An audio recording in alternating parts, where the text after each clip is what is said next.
Break के बाद रुक करेंगे मध्य प्रदेश और छत्तीसगढ़ बुलेटिन की ओर, जिसमें बात होगी आगर मालवा की, जहां पुलिस लाइन में साप्ताहिक जनरल परेड का हुआ आयोजन। आगे बात करेंगे कटनी की, जहां यातायात सुगम बनाने के लिए पुलिस और निगमायुक्त ने स्टेशन रोड का किया निरीक्षण। इन तमाम खबरों पर विस्तार से डालेंगे नजर। आगर मालवा पुलिस लाइन आगर में साप्ताहिक जनरल परेड का आयोजन सैन्य सादगी व अनुशासनपूर्ण माहौल में संपन्न हुआ। परेड का उद्देश्य पुलिस बल में समय पालन, टीम भावना, अनुशासन और पेशेवर दक्षता को और प्रभावी बनाना रहा। परेड का निरीक्षण पुलिस अधीक्षक विनोद कुमार सिंह ने किया। उन्होंने परेड की सलामी ली और उत्कृष्ट तैयारी व टर्न आउट के लिए पुलिस कर्मियों की सराहना की। उत्कृष्ट प्रदर्शन करने वाले अधिकारियों कर्मचारियों को मौके पर ही प्रोत्साहित किया। परेड के बाद स्काउट ड्रिल का अभ्यास किया गया, जिसमें पुलिस बल ने अद्भुत तालमेल, अनुशासन और त्वरित प्रतिक्रिया क्षमता का प्रदर्शन किया। स्क्वाड ड्रिल का संचालन सूबेदार जगदीश यादव व सूबेदार जितेंद्र शुक्ला द्वारा किया गया। परेड के बाद एसपी सिंह ने पुलिस लाइन परिसर में स्थित ऑप्टिकल सेंटर और नवीन ओपन जिम का निरीक्षण किया। निरीक्षण के दौरान पुलिस अधीक्षक नवग्रह वाटिका और योग चक्रम स्थल भी पहुंचे। उन्होंने परिसर की स्वच्छता, पौधों के रखरखाव और योग स्थल की उपयोगिता पर संतोष व्यक्त करते हुए निर्देश दिए। इस परेड में अतिरिक्त पुलिस अधीक्षक रविंद्र कुमार बोयट, एसडीओपी आगर मोतीलाल कुशवाहा, एसडीओपी सुसनेर देवनारायण यादव और अधिकारी कर्मचारी उपस्थित रहे। आगर मालवा से सी न्यूज संवाददाता अर्श अहमद कुरैशी की रिपोर्ट। मध्य प्रदेश का बैतूल जिला कहने के लिए तो भाजपा प्रदेशाध्यक्ष का गृह जिला है, पर यहां ठेकेदारों को भाजपा के विधायक का खुला संरक्षण मिला हुआ है, जिसका फायदा ठेकेदार उठा रहे हैं। दरअसल जिले के मुल्ताई विधानसभा में 41 करोड़ की लागत से सीएम राइज स्कूल का निर्माण कार्य करवाया जा रहा है, जिसके लिए ठेकेदार ने बिना किसी अनुमति के स्टेडियम की जमीन पर अवैध कब्जा कर कबाड़ा और मुरम का पहाड़ बना रखा है। और तो और अवैध गिट्टी और डस्ट का डंप और प्लांट भी लगा रखा है, जिसकी कोई भी वैध अनुमति ठेकेदार पर नहीं है। चूंकि हमारे द्वारा मुल्ताई एसडीएम से इस मामले में जानकारी मांगी गई, तो उन्होंने जांच की बात कही है। इससे साफ है कि राजस्व विभाग से भी किसी प्रकार की कोई अनुमति ठेकेदार के पास नहीं है। वहीं खनिज अधिकारी का भी यही कहना है कि हमारे द्वारा कोई भी अनुमति ठेकेदार को नहीं दी गई है। वहीं गुप्त सूत्रों से जानकारी मिली है कि भाजपा के किसी विधायक के क्रशर से गिट्टी सप्लाई की जा रही है, जिसके कारण ही विभागीय अधिकारियों द्वारा देखकर भी अनदेखी की जा रही है, जिसका पूरा फायदा ठेकेदार उठा रहा है। अब देखना ये होगा कि इस निर्माण कार्य में अवैध रूप से उपयोग की जा रही सरकारी जमीन और अवैध डंप पर जांच के बाद क्या कार्यवाही की जाएगी। सर, ये मुल्ताई में सीएम राइज स्कूल बनने का काम चल रहा है। इसमें जो अवैध रूप से भंडारण किया गया है और सरकारी जमीन पर प्लांट भी डाल रखा है, क्या ऐसी कोई अनुमति विभाग द्वारा? मुल्ताई में जो सीएम राइज का आप बता रहे हैं, ऐसी कोई हमारे यहाँ से भंडारण की अनुज्ञप्ति नहीं दी गई है और मैंने इंस्पेक्टर को निर्देशित कर दिया है। वो जांच करेंगे, अगर अनुज्ञप्ति नहीं होगी नियमानुसार उसमें हम लोग कार्रवाई करेंगे। तो सरकारी जमीन पे एक तो वो स्टेडियम जो ग्राउंड की स्कूल की जमीन है, उस पे भी इस तरीके से अवैध रूप से मुरम भारी मात्रा में, डस्ट है, गिट्टी है। ठीक है ना, मैं इसमें इंस्पेक्टर को आपके सामने ही अभी मैंने निर्देशित कर दे रहा हूँ और अगर ऐसा कुछ वैध मात्रा से अधिक होगा और नियमों के अनुसार नहीं होगा तो हम लोग भंडारण का केस बना के कार्रवाई करेंगे। बैतूल से सी न्यूज संवाददाता पीयूष शर्मा की रिपोर्ट। छुरिया जिले में भू जल स्तर के लगातार गिरावट के दृष्टिगत ग्राम पंचायतों में ग्राम सभा आयोजित कर फसल विविधीकरण और जल संरक्षण के लिए सामूहिक रूप से किसानों को जागरूक किया जा रहा है। इसी कड़ी में छुरिया विकासखंड की ग्राम पंचायत घुसपाल कुएं में ग्राम सभा का आयोजन कर ग्रीष्म काल में भू जल स्तर के गिरावट को ध्यान में रखते हुए रबी सीजन में धान फसल को पूर्णतः प्रतिबंध करते हुए धान के बदले अन्य फसल लेने का प्रस्ताव पास किया गया।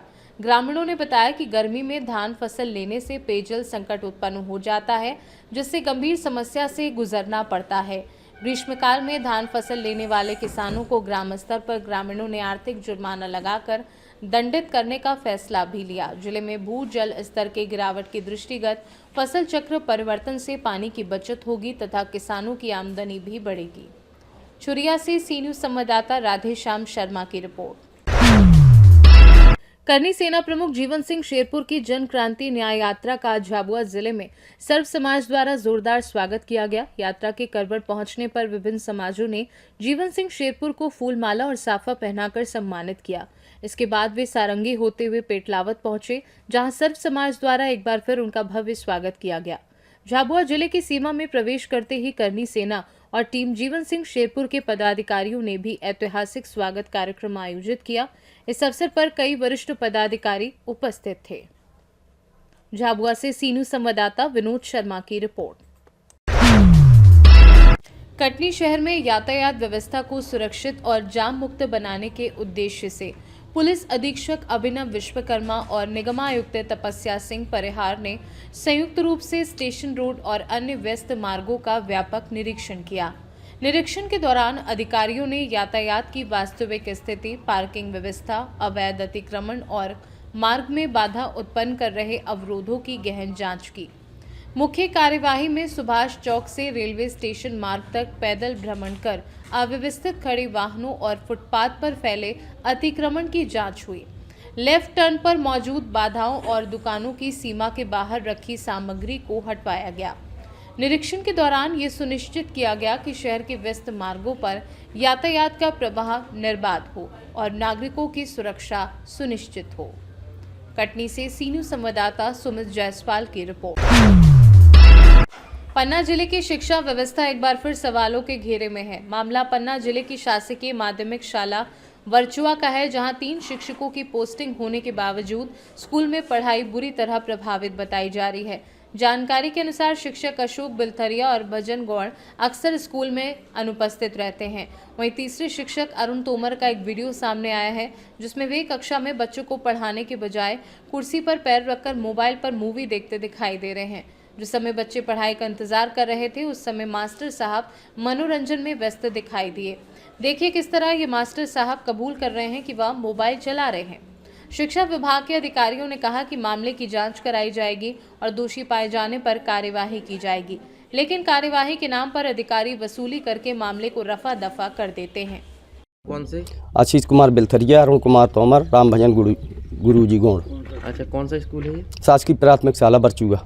अच्छा, तो 2 मास्टर क्यों नहीं है यहाँ? छुट्टी में है, एक तो आते ही नहीं है राम भजन गौड़ जी, और वो आशीष कुमार बिलथरिया कुछ काम था तो नहीं आए होंगे।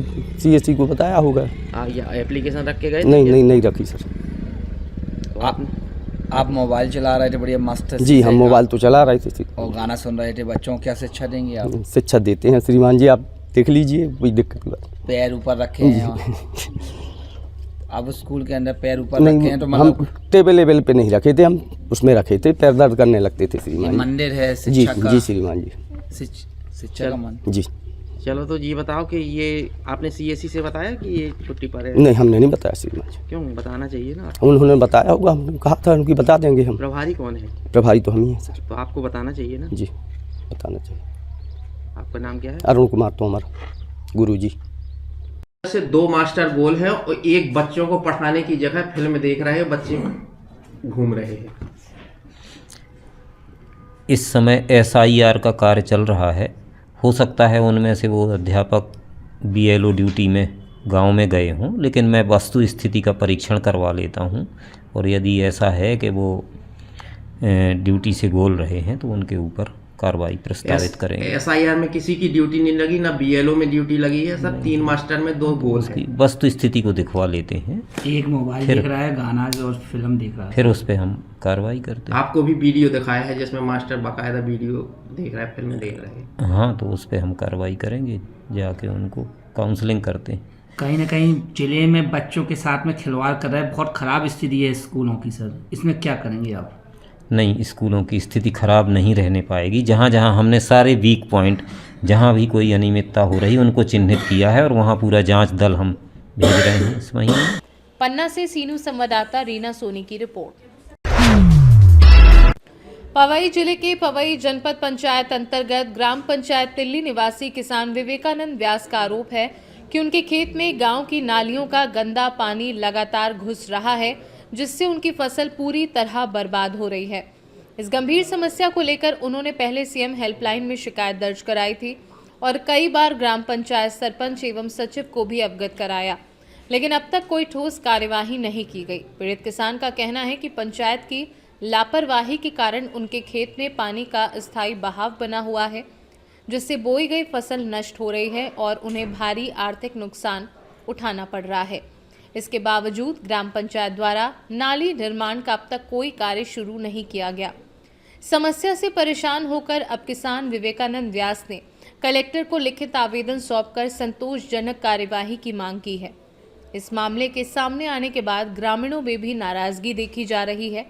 अब देखना ये होगा कि जिला प्रशासन इस गंभीर समस्या पर कितनी जल्दी संज्ञान लेकर पीड़ित किसान को राहत दिलाता है। नमस्कार, मैं विवेकानंद व्यास। मेरे द्वारा आज कलेक्टर महोदय को ज्ञापन दिया गया है, जो कि मेरे खेत में पूरा पानी ग्राम पंचायत तिल्ली के तिल्ली गांव का डाला जा रहा है। जब नालियों का निर्माण हो रहा तो यह कहकर पानी मेरे खेत में डाला गया था कि नालियों का कार्य ऊपर से पारित है और बस कुछ दिन की बात है, आपकी फसल मौसम जैसे ही फसल का सीजन आएगा उसके पहले ही नाली निर्माण हो जाएगा। तो हमने सोचा कि गांव का काम है तो चलिए तैयार हो गए और गांव की नालियों का पानी खेत में जाने लगा। परंतु जब हमने बार बार निवेदन सरपंच और सेक्रेटरी से की कि अब हमारी फसल का समय है और आप नालियों का निर्माण करिए, तो सरपंच ने आजकल करते हुए 3 साल हो गए हैं और हमारी खेत में लगी हुई फसलें नष्ट हो रही हैं। आज भी देखिए आप, हमारी धान की फसल लगी हुई है खेत पे और टेहने के ऊपर पानी भरा हुआ है। इसीलिए कलेक्टर महोदय को आज मैंने आवेदन दिया है कि जल्द से जल्द कार्रवाई करें और हमें जो हमारी फसल हो रही है उसकी कीमत प्रदान करवाने का कष्ट करें और जल्द से जल्द नाली निर्माण करके मेरे खेत में पानी। पवई से सीनू संवाददाता सुरेश कुमार द्विवेदी की रिपोर्ट। भारतीय किसान संघ शक्ति के पदाधिकारियों ने कलेक्टर को धान मंडियों में किसानों की समस्याओं को लेकर ज्ञापन सौंपा। ज्ञापन में कहा गया कि धान तौल में शासन द्वारा निर्धारित 40,700 किलो से अधिक धान नहीं लिया जाना चाहिए, लेकिन धान खरीदी केंद्रों द्वारा 41.500/700 प्रति 40 किलो के हिसाब से लिया जा रहा है। इसके अलावा बोरा भराई में 5 से 7 रुपए अतिरिक्त वसूले जा रहे हैं। किसानों ने ये भी मांग की कि धान मंडियों में बरदाने पर्याप्त मात्रा में उपस्थित किए जाएं। कलेक्टर ने किसानों को आश्वासन दिया कि उनकी सभी समस्याओं का निराकरण किया जाएगा और किसी भी शिकायत मिलने पर तत्काल कार्यवाही की जाएगी। ज्ञापन सौंपने वालों में प्रमुख रूप से रमाकांत चंद्रा जिलाध्यक्ष, हीरामणि वर्मा उपाध्यक्ष, वेद प्रकाश वर्मा मंत्री आदि किसान उपस्थित रहे। सूर्य प्रकाश सिंह ग्राम ठठारी से, और हम लोग आज किसान के समस्या को लेकर कलेक्टर साहब से मिलने आए थे। तो कलेक्टर साहब बोले हैं कि किसी भी टोल में किसानों से पैसा नहीं लेना है। हमारे यहाँ प्रभारी द्वारा बोला गया है कि शासन से पैसा आएगा तो हम लोग वापस करेंगे करके, और अभी किसानों से पैसा लिया जा रहा है 4 रुपये प्रति बोरे के हिसाब से, और धान का वजन 40,700 नहीं लेकर के 41,300, 41,500 तौल कराया जा रहा है। और यही सब समस्या को कलेक्टर साहब को अवगत कराए हैं। तो कलेक्टर साहब ने आश्वासन दिया है और फूड ऑफिसर खुमेश्वर सिंह जी का नंबर सबको उपलब्ध कराए हैं, और किसी भी प्रकार की समस्या होगी तो इनसे आप फोन करके समस्या का समाधान कराइए करके। और कलेक्टर साहब बोले हैं कि अगर इस बार कहीं से भी अगर शिकायत आता है तो धान प्रभारी के ऊपर डायरेक्ट FIR करवाएंगे करके आश्वासन दिए हैं। शक्ति से सीनू संवाददाता परसन राठौर की रिपोर्ट। कोलारस तहसील के अंतर्गत रामराय गांव में आज वन विभाग ने बड़ी और सख्त कार्यवाही को अंजाम दिया। जानकारी के अनुसार 250 बीघा वन भूमि पर किए गए अवैध कब्जे को हटाने के लिए विभाग ने JCB मशीनों से खड़ी फसल को गिराते हुए जमीन को अतिक्रमण मुक्त कराया। कार्यवाही के दौरान वन विभाग का भारी अमला मौके पर मौजूद रहा। बताया गया है कि अभियान में 6 JCB, 5 ट्रैक्टर और 150 से अधिक पुलिसकर्मी व वन विभाग के अधिकारी कर्मचारी शामिल थे। सुरक्षा की दृष्टि से पूरे क्षेत्र में पुलिस बल की तैनाती की गई ताकि किसी प्रकार की बाधा उत्पन्न न हो सके। वन विभाग अधिकारियों का कहना है कि अवैध कब्जे और वनों की जमीन पर खेती जैसे मामलों को लेकर लगातार शिकायतें मिल रही थी, जिसके आधार पर ये बड़ी कार्यवाही की गई है। विभाग ने स्पष्ट किया है कि भविष्य में भी इसी प्रकार की कार्यवाही निरंतर जारी रहेगी। शिवपुरी से सी न्यूज़ संवाददाता विनोद सिकरवार की रिपोर्ट। सिंगरौली में 15 दिवसीय यातायात अभियान में पुलिस ने 10 दिनों में 1215 से अधिक वाहनों पर कार्यवाही करते हुए 6,30,000 रुपए से ज्यादा का जुर्माना वसूला है। बिना हेलमेट, बिना बीमा, बिना HSRP और तेज रफ्तार जैसे उल्लंघनों पर जिले भर में कार्यवाही जारी है। अभियान SP मनीष खत्री के निर्देशन में सड़क दुर्घटनाएं कम करने के उद्देश्य से चलाया जा रहा है। साथ ही सड़क सुरक्षा से जुड़ी योजनाओं, राहगीर, हिट एंड रन प्रतिकर और कैशलेस योजना का प्रचार भी किया जा रहा है। सिंगरौली पुलिस की लोगों से अपील है कि यातायात नियमों का पालन करें। सिंगरौली से सी न्यूज़ संवाददाता संतोष पनिका की रिपोर्ट। मध्य प्रदेश और छत्तीसगढ़ बुलेटिन में फिलहाल के लिए इतना ही। देश दुनिया की बाकी खबरों को जानने के लिए आप देखते रहिए सी न्यूज़ भारत।